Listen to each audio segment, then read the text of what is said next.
riiulid enamus on tühjad ja tühjad on nad pelgalt sellepärast, et on ära ostetud siis kõige odavam toode siis, olgu selleks siis juust või vorst või mis iganes.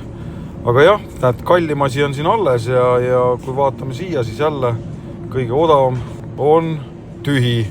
Ja siin riiulis samamoodi tühjus ja lähme veidike edasi siin ja siin jälle tühjus ja kallim toode olemas.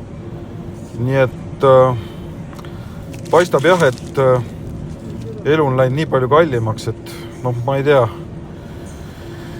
Ma leian ka, et hind on ikkagi määrav jah, selles mõttes, et kui ikkagi kõrval on toode pea 2 korda kallim, siis ilmselgelt sa valid odavama toote ja see tundub, et on nüüd võimendunud täiesti igale letile, et ma ei olegi nagu sihukest asja varem kuskil poes tähele pannud.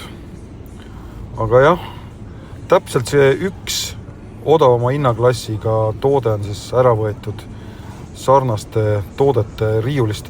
Kui sa oled kuskil mujal ka seda näinud, siis mõnes muus poes, mina hetkel Prismas, siis ole hea, kirjuta kommentaaridesse.